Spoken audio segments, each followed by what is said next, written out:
Bonjour Mariam Diouf. Bonjour. C'est un plaisir de te recevoir sur ce plateau, de relire. Tout le plaisir est pour moi. Tu es une lectrice de Mâchoire Carrée, Exactement. notre deuxième invitée. Donc aujourd'hui, on va essayer de décortiquer, puisque je te connais un peu. Tu es déjà une jeune autrice. Tu as écrit 2 livres. Tu peux nous donner le nom de tes œuvres déjà? J'ai écrit La vie est un choix, mon premier roman. Et le deuxième, c'est Suis-je née pour subir cela?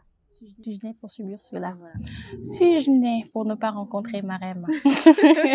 Donc, tellement que je te connais, que je sais que tu vas adorer. Il y aura des questions que je vais te poser concernant tes crushs dans le roman. Mais avant, je sais pas, j'aimerais bien avoir tes impressions par rapport à ce roman, La Mâchoire Carrée, le titre. Qu'est-ce qui t'attire le plus? Eh bien, pour le titre, faut dire qu'il m'a accroché déjà, parce qu'une mâchoire carrée, c'est pas ce qu'on entend tout le temps. C'est pas ce qu'on voit tout le temps non plus. Donc, c'est important de savoir que la mâchoire carrée, c'est pas quelque chose qu'on peut voir, c'est une attitude, c'est une façon d'agir et de faire. Et c'est ça qui m'a le plus touchée en fait dans ce roman-là, le titre surtout. Carré. Et oui, et surtout sa définition dans le livre aussi, par rapport à Nestor, qui est le personnage principal, ainsi que son attitude avec sa femme et les gens autour de lui en fait, qui sont complètement, qui sont complètement hors cadre en fait. C'est un cocktail de sentiments en fait que j'ai essayé de relater dans ce roman pour montrer que on a tous des failles en fait, et ça dépend maintenant de comment on canalise ça, le pourcentage et tout. On est tous jaloux, on est tous peut-être un peu égocentriques, on est tous soumis, on est tous trop.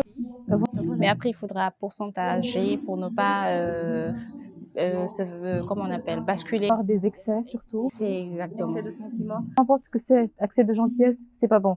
Excès de bonheur, ça peut tuer. Excès de colère, encore plus. Alors, c'est important de savoir doser. Alors, est-ce qu'il y a un passage qui te parle? Ah oui, il y a un passage qui m'a fait, ça m'a fait crier limite, en mode, oh, si c'était moi. Voilà, je vais le lire. Alors, recroquevillée en position fétale, les genoux sur la poitrine, Cathy pleurait silencieusement sur son lit, couvert d'un drap blanc. Elle était en chemise de nuit noire qui lui arrivait aux genoux.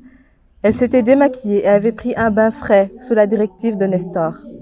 Pourtant, il ne lui avait jamais rien encore fait. Il lui avait juste demandé d'aller prendre un bain et de l'attendre au lit. J'ai coupé. Nestor sortit de la douche, la serviette autour de la taille cachait à peine sa forme avenante. C'était un homme doté d'un gabarit qui ne pouvait laisser aucune femme indifférente. Très séduisant, il pouvait de temps en temps être galant. Cela eut l'air de perturber Cathy, qui sursauta en s'essuyant les larmes. Il la regarda avec douceur pendant un long moment avant de mettre son parfum, le préféré de Cathy, puis se mit au lit en ramenant le drap sur lui. Nestor éteignit l'abat-jour en restant couché, dos à sa femme tremblante.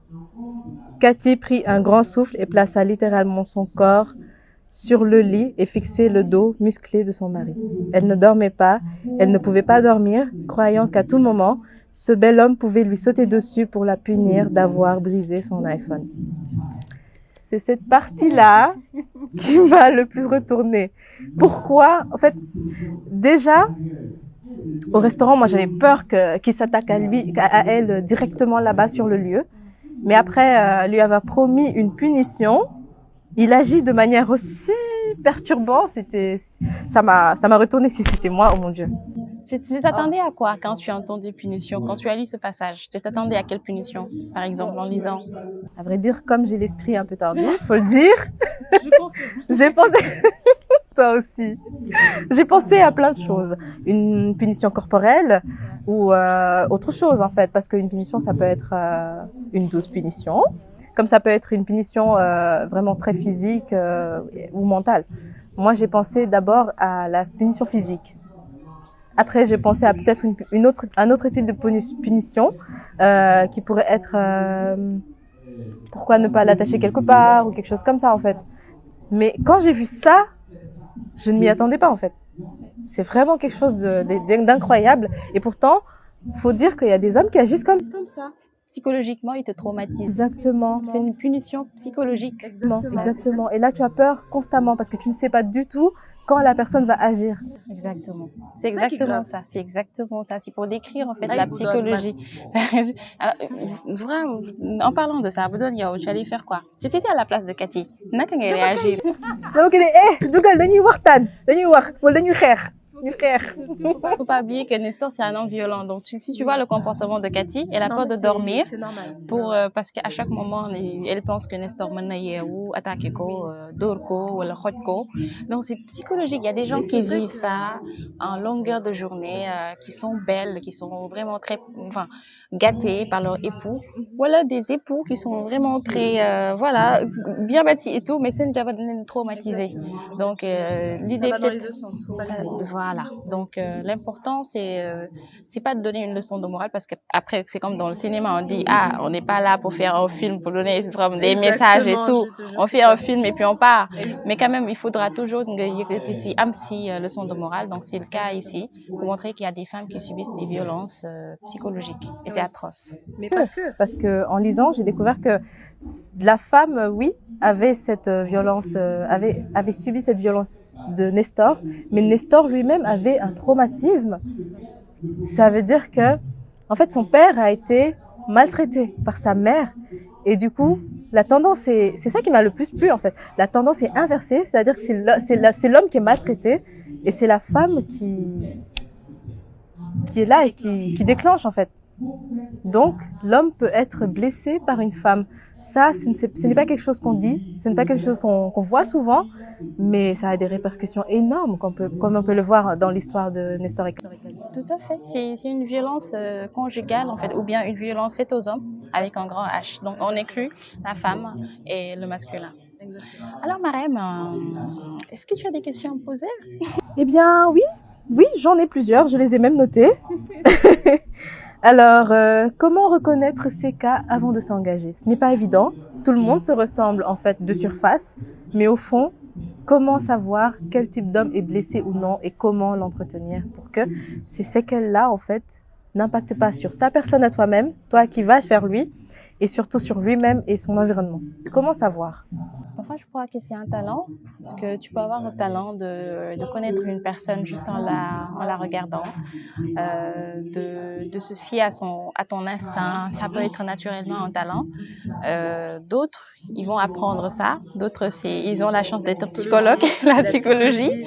Et c'est en fait pourquoi j'ai écrit ce roman, en fait, pour après questionner, interroger les psychologues.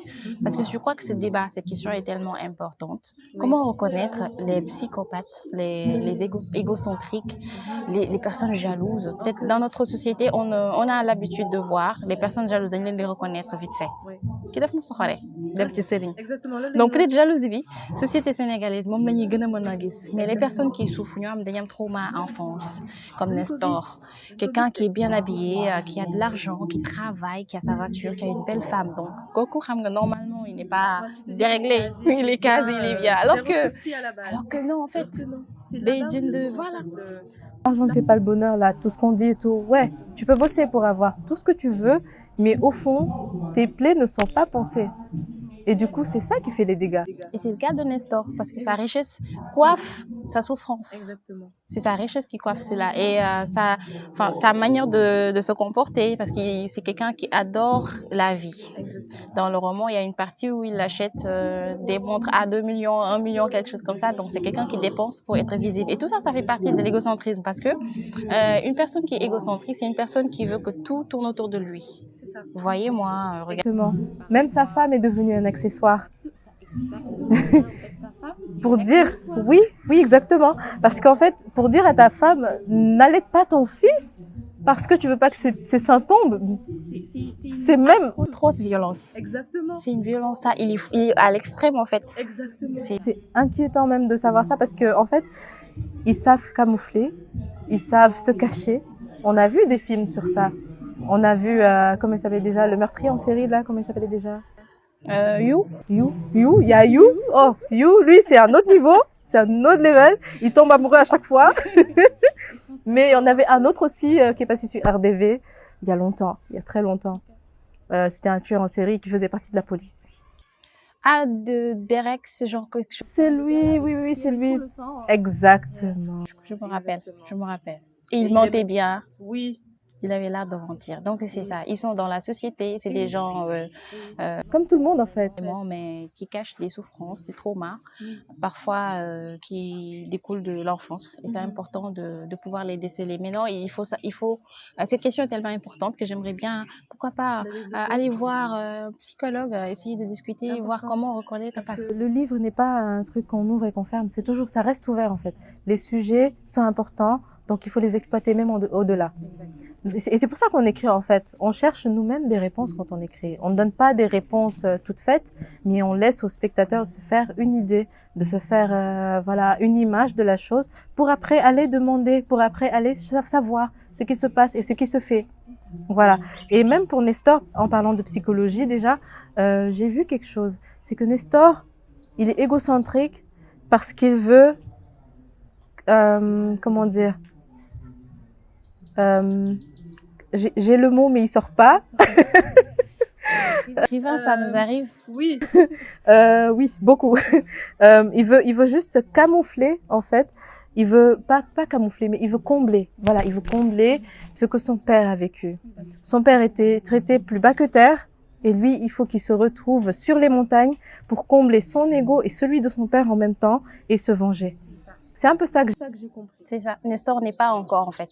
Il Voilà. n'existe pas encore. Voilà. Il vit en fait la vie Avec l'image qu'il de son aurait père. voulu de son papa. Voilà, Exactement. exactement. C'est incroyable parce qu'on fait de la, comment ça s'appelle encore, projection. Il se projette en fait. Parce qu'il a vu sa mère faire des choses, il prend les femmes pour rien du tout, et après lui-même, il se prend pour le centre du monde. L'inverse de ce qu'il devrait être, mais en fait, on le comprend un tout petit peu quand même, pas beaucoup. Tu es sûre que tu n'es pas psychologue? Non. Comme toi, j'aime beaucoup observer les gens. C'est super. Oui, j'adore ça. C'est super. Alors, la deuxième question, c'est... Il y a une autre question. L'impact sur son fils. C'est un peu l'histoire de Nestor, qui était le fils avant. Mais là, le fils, au moins, et je pourrais dire qu'il a un peu été sauvé, car il a été éjecté de cette atmosphère-là que son père a créée. Comment tu as fait? Comment tu penses qu'il va devenir après, ce petit? Pourquoi j'ai inclus le petit papa junior? C'est pour montrer que, en fait, c'est une chaîne. Si ça s'arrête pas, ça sera une chaîne. Parce que papa a subi aussi des traumas. Oui. Il est dépressif, ça se sent. Il est dépressif. Et il faut pas oublier, un enfant, ça peut être dépressif. En fait, Nestor, il est en train de répéter les mêmes erreurs de ses parents envers son fils. Et ce qui est dommage, c'est, et je l'ai fait exprès, c'est que papa a subi des attouchements de sa tante, qui est aussi traumatisée par son enfance. Parce que Nestor a une sœur et un frère. Le jeune frère, lui, ça va. Parce que c'est le plus jeune, donc il ne comprenait pas ce qui se passait.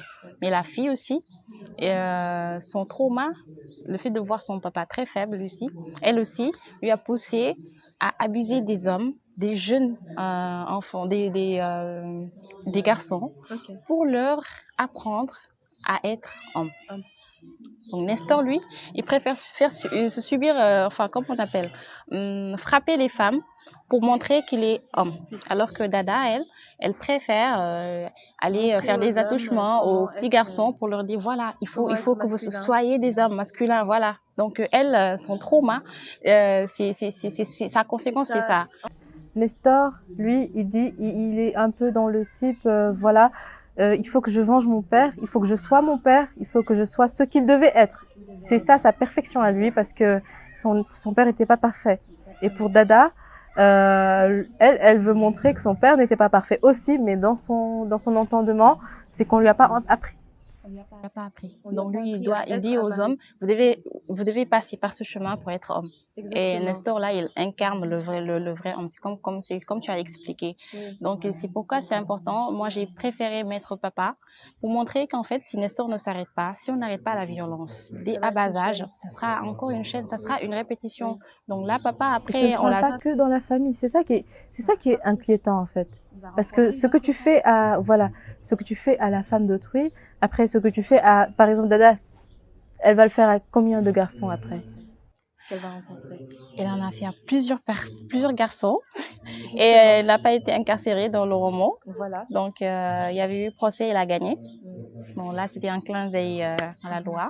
Oui, oui. Et après, pour papa, son trauma, on l'a pas développé dans ce roman, mais ce serait bien de se questionner plus que les enfants sont un peu... En même temps aussi, tu l'as fait un peu parce que tu as parlé de Nestor quand même. Nestor, c'est un peu un petit papa qui a grandi en fait. C'est seulement ça. Sauf que lui, il a été dans le truc, il n'a pas eu de secours. Il n'a pas eu de secours du tout. C'est ça le truc. Et donc papa, maintenant, la question c'est quel trauma est-ce qu'il va avoir? Est-ce qu'il sera plus Parce qu'il fort? est vraiment beaucoup plus exposé. Il voit, il comprend, c'est encore un enfant. Mais qu'est-ce qu'il va... Violence sexuelle, violence physique, Exactement. donc émotionnelle, psychologique, pire que Nestor. C'est ça. Et après, on va essayer de voir s'il y a tome 2, on va essayer de voir quel sera le titre. Ce serait super. Je l'attends. C'est ça. Oui. On enchaîne la deuxième, la troisième. La troisième question.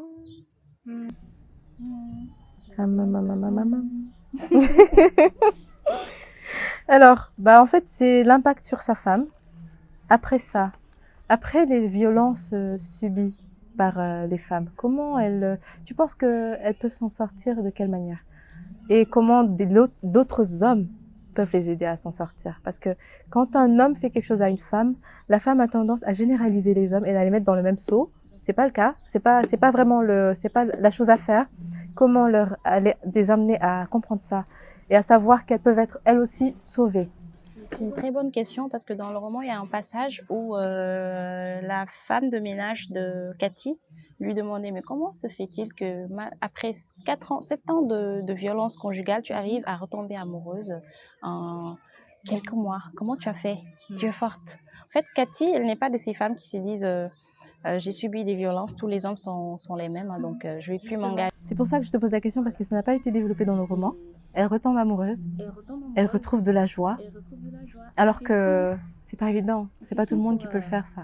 C'est pas tout le monde, donc elle a gagné une force, mais aussi une faiblesse, parce qu'elle est tombée amoureuse et s'est dit bon, ça fait des années que j'ai pas été heureuse, maintenant ce Rachid qui est très beau, qui est bien décrit, tu vois, le crush de toutes les femmes, oui, donc je vais pas le chouchou de maman, donc je vais pas le laisser partir.